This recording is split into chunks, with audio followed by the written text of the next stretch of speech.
Today I want to talk about Dirt by Alice in Chains. It's one of my favorite albums of the 90s and one of the few albums I actually own on two different formats. I picked it up on vinyl maybe about a year ago. It is still sealed and I never opened it because I have it on CD.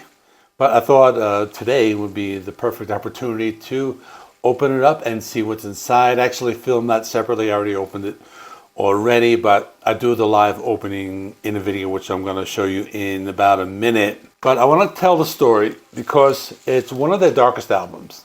There's a lot going on behind the scenes. There's a lot of turmoil in the recording studio. There was the 1992 Los Angeles Riots. There was drug addiction. But in the end, the songs are some of their best. So I want to talk about some of the songs and their meanings behind them, which will include my favorite song in the album and why it's misinterpreted by many people. So I'll be doing all that today. But first I'm going to open up both the vinyl and the CD, and we're going to see what's inside. Okay, let's take a look. Alice in Chains Dirt. I have both the CD and the vinyl because if there's any album to own on two formats, well, this is one of them. So this one is sealed. I'm going to be opening in a second. Well, let me open this. So as you can see, the Alice in Chains logo with the red Columbia CD. Alice in Chains albums like to open up like this for some reason. I think Facelift is similar, where you have all of the song titles and lyrics. So it's pretty cool. Here's the other side. And it features some more lyrics, photos of the band. Again, the logo I showed you before and the album cover. Check this out. One of my Great Danes is watching me from inside, waiting for me to give her food. I will in a minute. Okay, here's the vinyl. I got this at a Mexico City street fair, but I think this is an American version as far as I know. I haven't opened it, which I will in a minute. All right, back cover, similar to the CD. And I'm going to open it. I saw a trick that somebody, like, if you use a guitar pick, you can open up the vinyl easily. So let me do that. And it's going to be kind of hard. I'm going to need like two hands to do this stuff. Let me just do this off camera. Okay, so I opened it up and let's see what is inside. Well, two discs. I didn't notice this was a double disc. Okay, it comes with two discs. Let me see anything else inside. It's pretty much like this, almost the same thing you got with the CD. So that's pretty cool. And I think that's like the same exact image I showed you before. So this is black vinyl with the red Columbia label. 3 songs on each side. I guess this is a longer album. That's why it needed to be 2 discs. And the other one is the same. So this is basically get the insert and then the 2 discs in the vinyl. So pretty good package. So let me continue. We'll go back to the video now. Let me start talking about the recording process because they had a lot of difficulties, but they ended up with some very good results. The album was recorded between April and July of 1992, mostly at the following 3 studios, which were El Dorado Recording Studios in Burbank, London Bridge Studio in Seattle, and 101 Studios in Los Angeles. But they had a problem, and that was the 1992 Los Angeles Riots. They just happened to be in Los Angeles recording this album when the riots broke out, and in the midst of all this chaos, they called their friend Tom Araya from Slayer, and they fled to the desert in Joshua Tree, and they stayed there for several days until the civil unrest subsided. And by the way, Tom Araya contributed some vocals. He was on the track called Untitled, and he delivers that Iron Gland line. The album was produced by Dave Jordan. He's the same person who produced their debut album, Facelift. He helped the band get these very big guitar tones. Jerry Cantrell's guitar was split into 3 different amplifiers, one for high frequencies, one for mid, and one for low. They were layered on top of each other. This helped give the guitars that thick and powerful sound, which is something that this album is known for. As for the drums, Dave Jordan used a technique that Metallica used on the Black Album, which included a 31-inch woofer and a large PA system to amplify Sean Kinney's drums, and that made the drums sound like artillery going off, and that added to the entire sound of the album. Lane Staley's vocals were very intense as he was struggling with heroin addiction at the time. He often worked alone in the vocal booth. He would set up this shrine with candles and other personal items for inspiration, but Lane Staley worked quickly and didn't need many retakes. Dave Jordan used multiple tracks and an Eventide harmonizer to get the vocal sounds on this album. It was now time to release the album. It came out on September 29th, 1992 through Columbia Records. Came out at the height of the grunge explosion, which was about a year after Nirvana's Nevermind and Pearl Jam's 10. So it was a very anticipated album. I believe I bought it the day it was released because I had been looking forward to it. And what's interesting was that there was another grunge album that came out that same day, which was Stone Temple Pilots' debut album, Core. So as you could tell, there were still a lot of major albums coming out in 1992. The album was very successful and it surpassed the band's debut album, Facelift.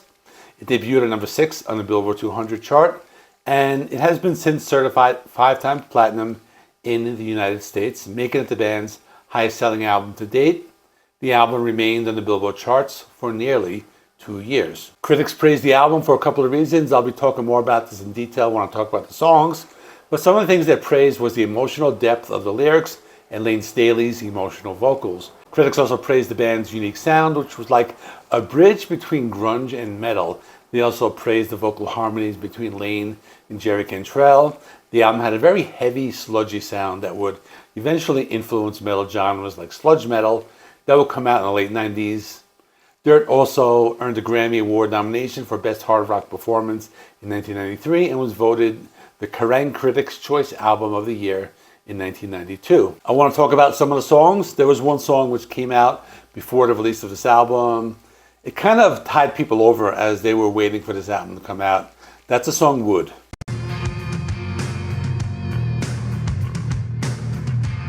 It was released on the soundtrack for the movie Singles in June 1992 and was also the album which came out a few months later. The song was recorded in separate sessions, but the band felt that it needed to be on this album. The song Wood, which was written the way I have it on the screen, because it's a word wood, but it has a double meaning. It was written by Jerry Cantrell as a tribute to his late friend Andrew Wood, who was the frontman of Mother Love Bone. He died of a heroin overdose in 1990. I actually just did a video on this band not too long ago on my other channel, JC Rock and Metal Reviews. I will put a link in the video description. But anyway, Jerry Cantrell said that the song was not only a memorial for Andrew Wood, it was a criticism among people who passed judgment on people struggling with addiction. For example, the song ends with a line, "If I would, could you?" Many people have interpreted this as a question posed to Andrew Wood, asking if he would have been able to overcome his addiction if he had been given the chance. The song had a unique sound. It was a blend of the band's heavy, sludgy metal influences and the melodic and emotional qualities of grunge music. It was built around a distinct, down-tuned bass riff and features a powerful dynamic between the two vocalists. Jerry Cantrell sings reflective and restrained vocals, while Lane Staley gives a very raw and anguished vocal performance in the chorus. The song is an example of how vocal interplay was one of the key factors in Alice in Chains' music. But the song was pretty successful. It helped propel the single soundtrack and it made people anticipate the Dirt album. In the United States, it would peak at number 5 on the Billboard Mainstream Rock Tracks chart. The music video was a staple on MTV and won the MTV Video Music Award for Best Video from a Film in 1993. One of the major singles from the album was Rooster. This was one of their most powerful and personal songs.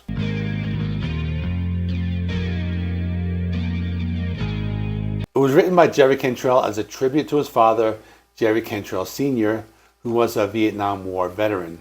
The title comes from his father's childhood nickname, Rooster. Lyrics are written from the perspective of a soldier in the jungles of Vietnam, reflecting on the horrors of war and the struggle for survival.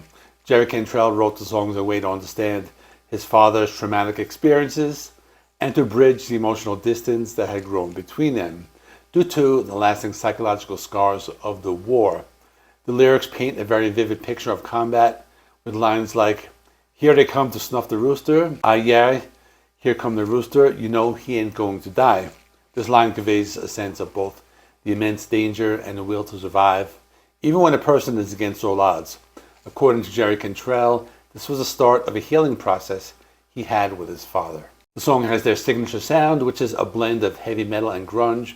The guitars are haunting, heavy, and atmospheric, with a very sludgy tone. The song features Lane Staley on lead vocals and Jerry Cantrell on backing vocals. The song transitions between quiet, introspective verses and explosive, powerful choruses. Rooster was released as the 4th single from Dirt on February 25th, 1993, and was successful on rock radio in the United States.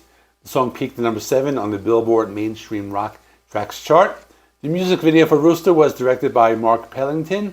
It was a crucial part of the song's impact, featuring a graphic and realistic depiction of war scenes, in addition to a black and white interview footage of Jerry Cantrell's father talking about his experiences. The music video was played often on MTV's Headbangers Ball and deeply resonated with Vietnam veterans. But many of the songs in the album are about something else: drug addiction.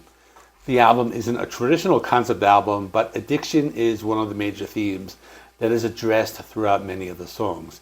The album is widely regarded as one of the most honest portrayals of addiction in music. There are some artists who romanticize drug use, but this band did the opposite. They gave a warning and wanted to describe the reality of being a drug addict. This was conveyed through Lane Staley, who was struggling with heroin addiction during the album's recording. There are 4 specific songs in the album's second half that talk about addiction. The first one is Junkhead.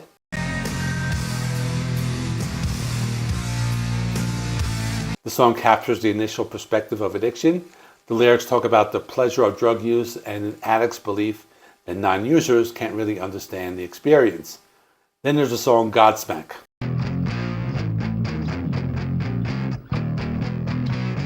The song moves deeper into the addiction. It describes the isolating nature of the drug.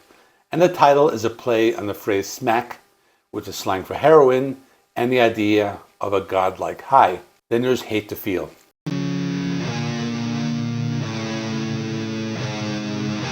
The song was written by Lane Staley. The song is about the self-loathing and physical pain that comes with addiction, and it's a direct reference to the addict's desire to numb all emotions, both good and bad. And there's another song called Angry Chair.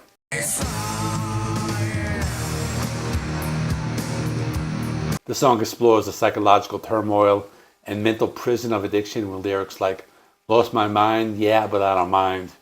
It captures the detachment that comes with being controlled by a substance. There are also a few other songs about addiction, for example, the aforementioned song Wood, as well as the title track Dirt, with lyrics like, "I want to taste a dirty, stinging pistol," and the song Sick Man, which captures the physical and mental sickness that comes from addiction and withdrawal. There's another song that people think is about drug addiction, but it's actually not.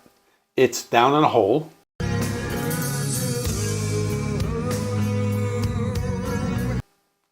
This might be because of the very emotional performance that Lane Staley gave during the MTV Unplugged show.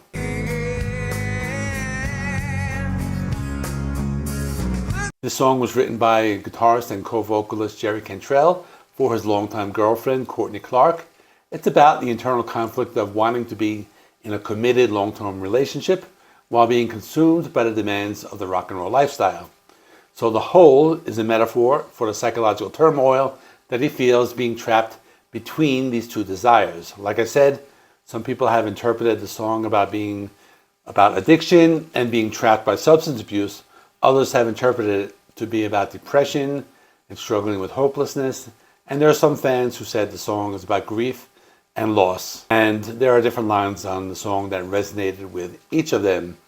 So it's one of those songs that can be interpreted in different ways and have different meanings for different people. This is also my favorite song on the album. I like the live version a lot better, but I actually think this is the best song on the album. That is all. This video is a little longer than I usually make videos, but there was so much going on the album. I wanted to include everything I could. I wanted it to be comprehensive. So that's all. Thanks for watching.